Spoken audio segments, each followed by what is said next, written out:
Tipp FM Investigates, funded by the News Reporting Scheme. Building Tipperary. Welcome to the third in the Tipp FM Investigate series.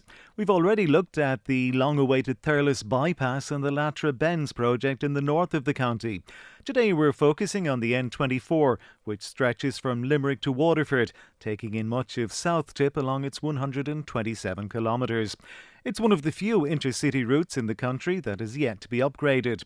However, there are plans to improve it and alleviate the many congestion points along the way, including Tiptown, Clonmel and Carrick-on-Shore. While significant progress is being made on the Limerick Junction to Cahir section, the same can't be said of the stretch from Cahir to Carrick-on-Shore and beyond.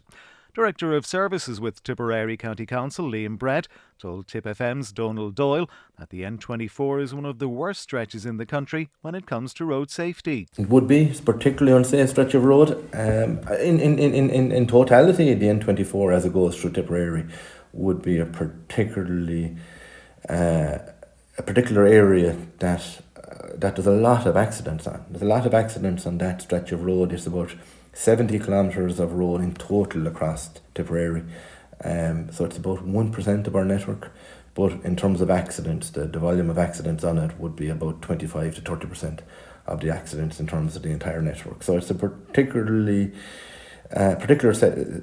stretch of road that does require upgrading. And it does require to be upgraded in accordance with all the design standards that have been developed at national level. But essentially, by dividing that road, by upgrading that road and dividing it with a central median, does mean that the road would be much, much safer for everybody using it. The eastern end, that's the section from Cahir to Waterford, has been held up for the last couple of years. So it got no funding in 2024, it got no funding in 2025. Thankfully, it did get $500,000 of funding in 2026. There needed to be a massive campaign. I remember you coming out here begging the members basically to put pressure on any way they could in terms of their political masters to get the funding for this back on the cards.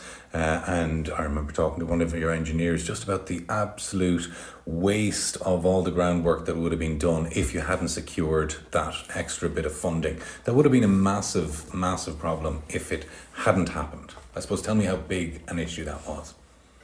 I suppose it's a huge issue for the area. For many reasons, that road is required. It's required for road safety that we just discussed about. It's required for the connectivity across the area, the people that need to get through those towns. But also the state and the ports of Fines to Rosslare, they need that improved connectivity. The businesses in the area, from an economic and regional development perspective, those businesses need the assurance that they can get goods from A to B in the time frame that they expect to be able to do it.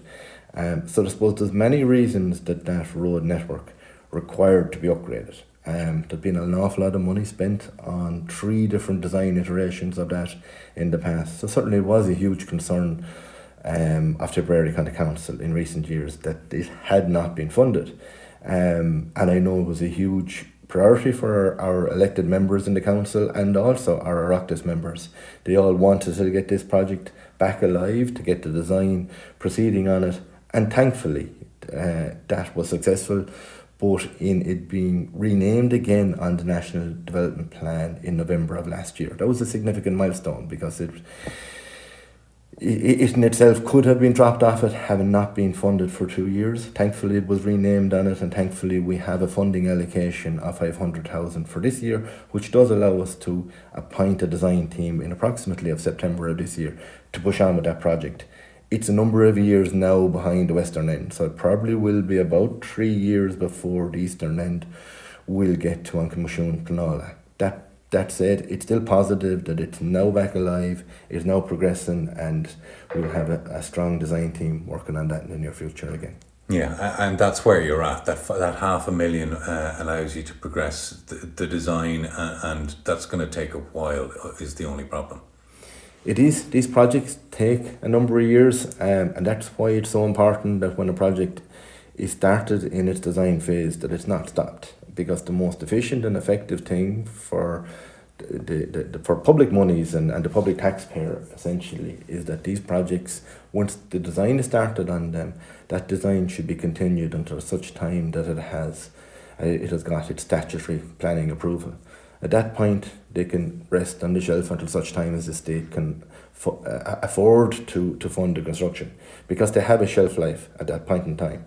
But when they're mid-design, they have no longer a shelf life, and so the funding And what needs was to the continue. problem, Liam? What was the hold-up and what changed that allowed progress? Well, certainly from TAI's perspective, or Transport Infrastructure Ireland, their budgets were essentially insufficient to provide funding to that project any further, and there was a number of other projects across the country in the same space, and so essentially that's what stopped the progress on the design of that for a couple of years. But thankfully that is now over, and there's a design team that in the very near future will be working on it again. But you say it'll be 3 years before it goes to planning, which would probably take another year. So it's I suppose you wouldn't want to commit to a timeline, but in your head, what is the timeline for it? It's very difficult to commit to a timeline in any of these, because there are so many factors that can come up in terms of the design cycle. As I say, there's probably about 3 years of design work to be done on that project, but that's assuming that no national policy changes in an area which can extend the design life. It then goes to An Comisiún Pleanála for a period of time. That depends on how the number of challenges that it goes through at that stage, and that will take a significant period of time. And following that, some of these projects can be the subject of a judicial review. So it certainly will be a number of years. The important thing is that we keep them progressed. And like I said earlier, we have 5 projects now in the National Development Plan, all that are progressing. And the importance is that we keep these progressed so that we get, every couple of years, we get the next one to construction. Like the total investment across those 5 projects is approximately 2 billion. So the investment in Tipperary would be very, very significant should we keep all of them going through the design life cycle. John Kennedy Motors is one of the businesses which has felt the impact of increasing traffic numbers on the N24 over the years. The Toyota dealer is just off the Cashel Road roundabout in Clonmel. John says he was very interested when the proposals for an upgrade of the Inner Relief Road were first mooted.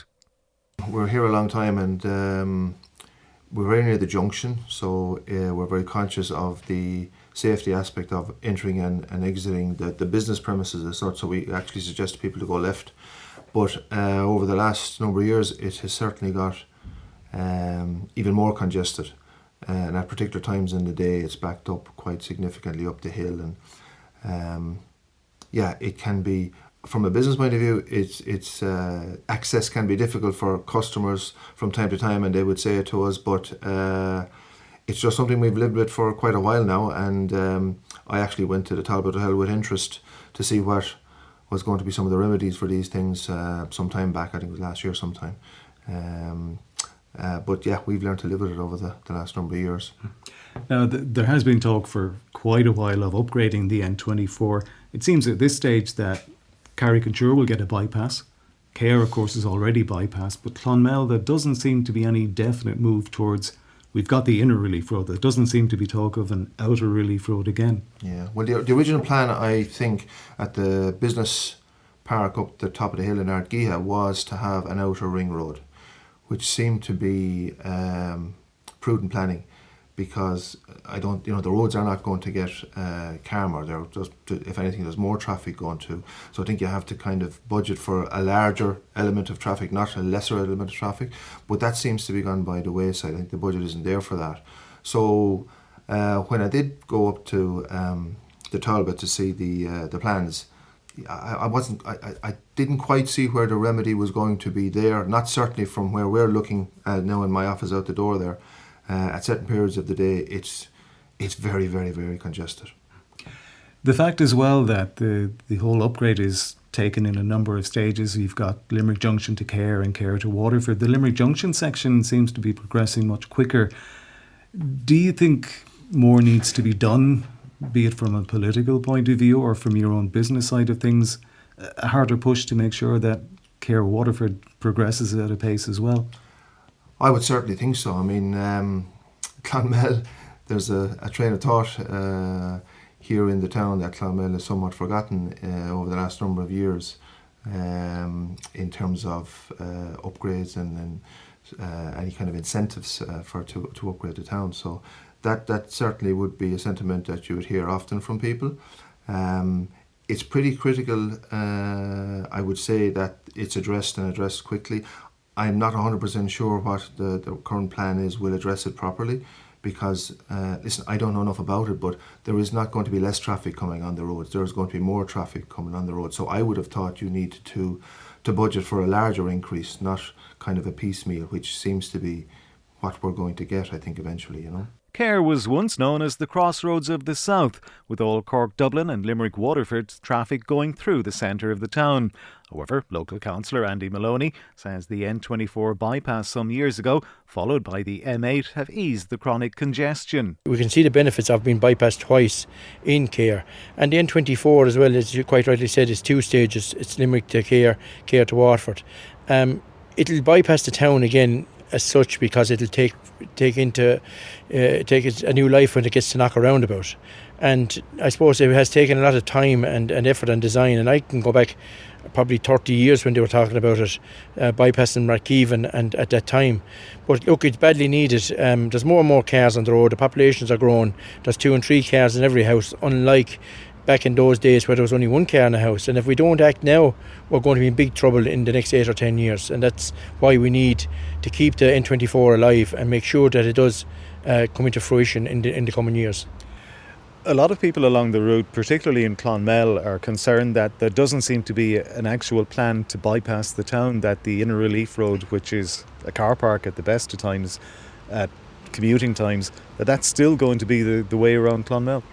Yeah, and if you look at it from the sky, like we always, and the submissions showed as well, that most people that were in favour in the Cahir section at Knocker was the 2x1 lane, and on by Barn there was plenty of room there. There was no need even to CPO land, because the land is there idle beside us, and there was no need to do it, and that was quite rightly pointed out. But I think when you look at the satellite from the sky, when you get to Ballingarane, and you can see the roundabouts at the top of Argea, at the top of the Cashel Road, at the top of, we'll say, Powerstown.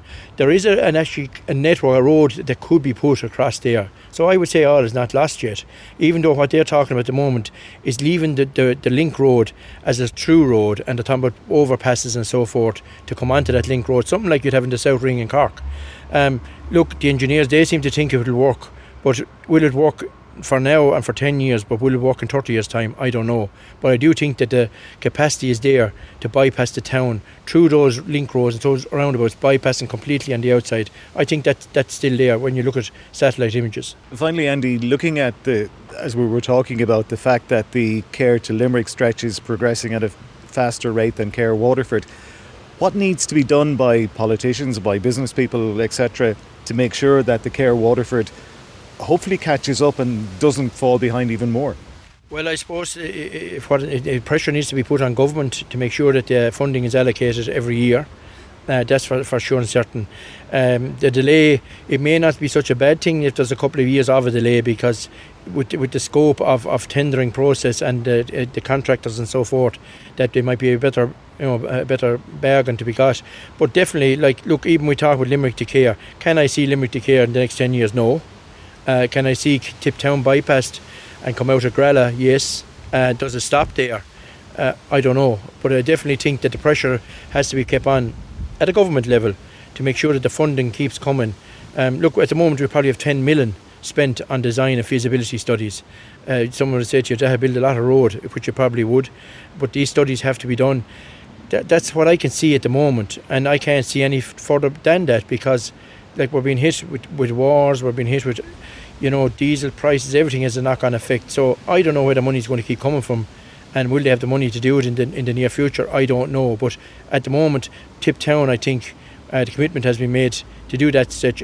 Tipp town stretch could bypass Bancha as well, come out of Grella. Could I see it being held up after that again? I could. That's our look at the N24 upgrade from Cahir to Waterford. We'll be examining the Limerick Cahir section in more detail in a future episode. Tipp FM investigates. Funded by the News Reporting Scheme. Building Tipperary.